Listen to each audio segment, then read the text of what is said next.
All right, so I picked up this bait a few days ago from my local tackle shop. It is Shimano Gravitator 220 SS. This particular one weighs 95 grams, which is 3 3/8 ounces. It's an 8 2/3 inch long glide bait. So this is obviously the original packaging.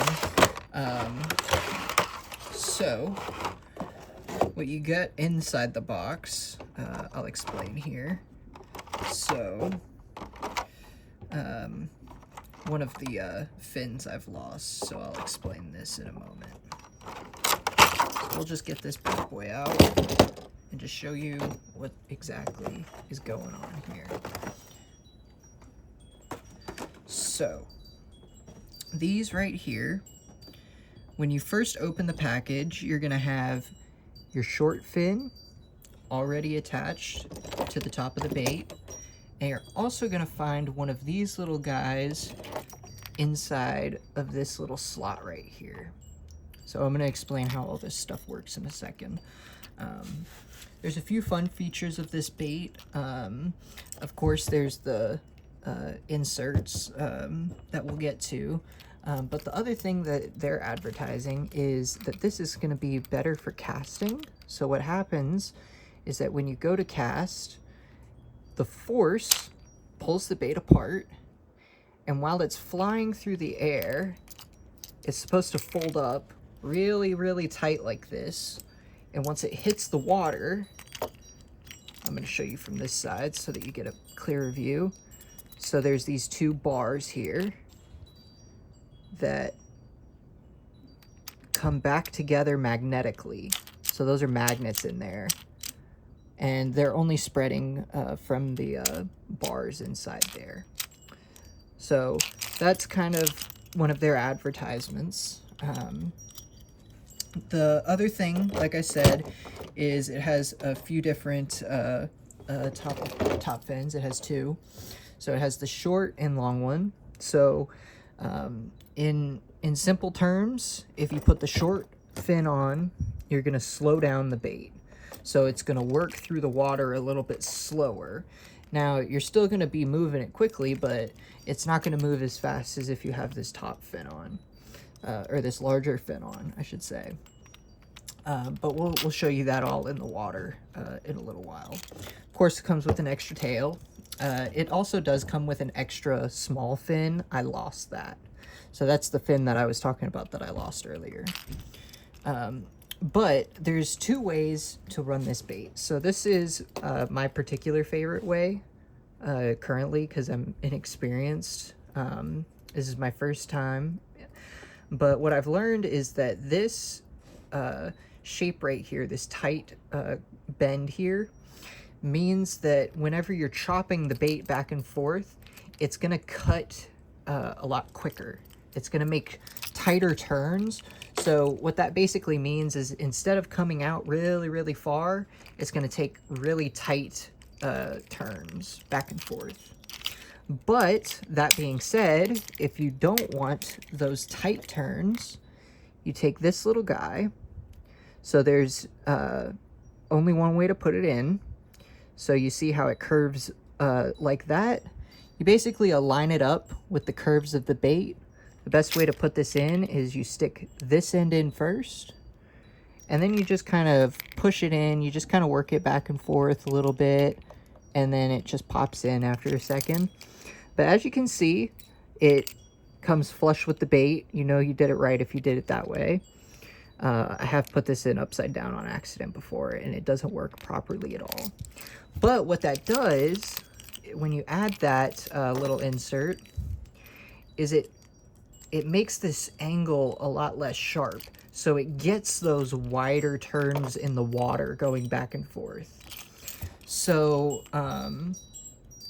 I think that's about all I can explain with this without throwing it into the water. So I'm just going to real quick show you guys what knot I was shown to tie this on with when I went to the store. So What I have here, what we're going to throw this on is 25-pound fluorocarbon. So you just simply go through the eye, come through once, give yourself a good bit of tag end on that. And then what you're going to do with the tag end is you're going to put a loop into it like this on this side. So you have your main line and then you have this loop with your tag end. So then you pinch the loop with your the tag end loop with your main line here. Sorry, this white background doesn't help. But you pinch those together, and then you take this thin tag end right here, and you wrap it around everything 8 times.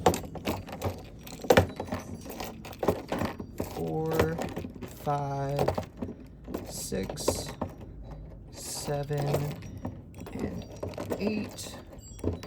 And then what you're supposed to do is you run this little tag end piece back through this top eye, through that first loop you created with the tag end, and then you wet it and cinch it down.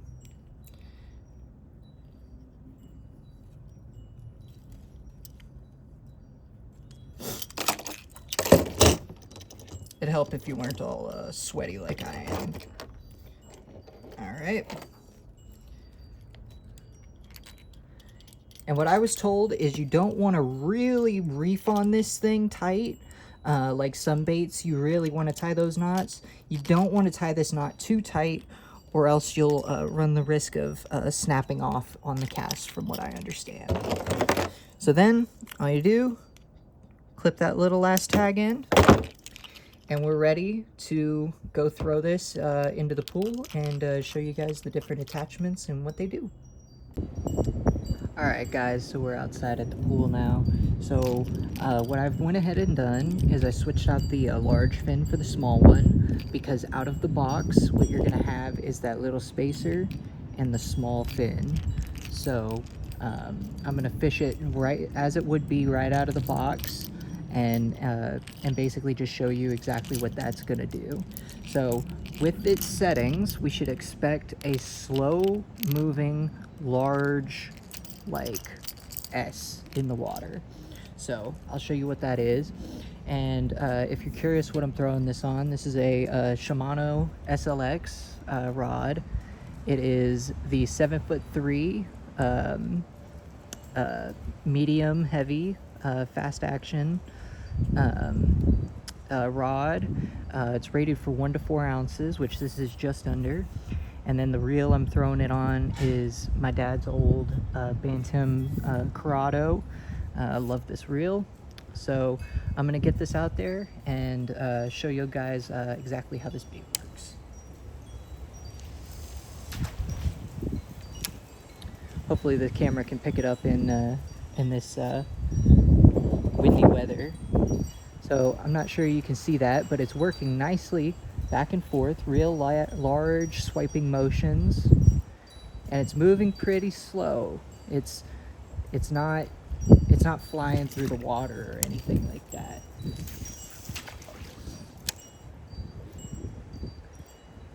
So it's just taking nice, large, slow sweeps through the water.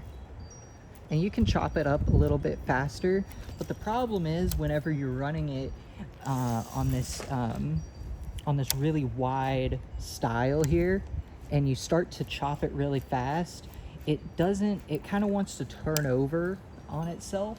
The bait just doesn't want to sit upright. It starts to want to kind of wander side to side. But those nice, big, slow, back and forth motions are what you're expecting straight out of the box.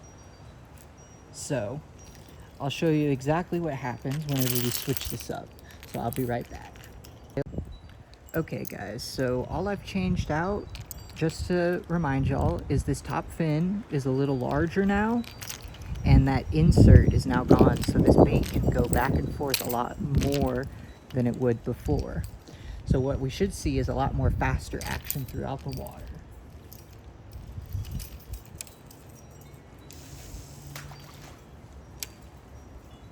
So I'm going to start chopping.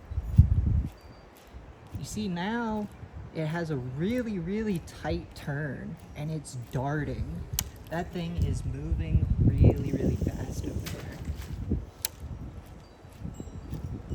It has a really tight side to side, fast swimming action. So from what I understand about these glide baits is that what you want those large sweeping motions for is for covering lots of water, and you want these tight sweeping motions more for coming closer to the bank and targeting certain kinds of structures. I'm still learning how to fish it. I have yet to catch one on it, but I've only been in my neighborhood pond, which we're pretty sure all the big bass died over the winter, but we'll see how that goes. But that's just a basic overview and kind of like how the attachments work and all that jazz for the new Shimano Gravitator 220 SS. Just as a reference, when I was talking about the chop speed of the last one, you can really chop this one really, really fast because it has those really tight turns, so it can chop that really, really, really fast. You can chop as fast as you want. Me personally, I don't like the straight retrieve on this. It looks a little bit wonky in my opinion, but whenever you're cutting it like that and you're doing that start stop right there, right like that, it really gets that bait moving really well. But yeah, just so you know, I'm just doing this back and forth, and that is that chopping action. That's how you get it to go back and forth. And you want to hold the rod in the same place whenever you're doing that, or else it kind of messes with your slack a little bit and the chop doesn't work as well. But you try to keep your rod in the same spot and it's going to chop just fine. Going really, really fast back and forth. You can go as fast as you want. So there are some better videos out there than this about actually how to fish these properly, but what the benefit of this bait in particular is you have technically 2-in-1. You have one of those really wide pattern glide baits, and you have one of those really tight chopping glide baits, so you can really change up how you fish on the same body of water. You can use the same bait and all that jazz. I bought it for $50, and honestly I really like it. So let me know what y'all think, and I hope y'all have a wonderful day. Bye bye.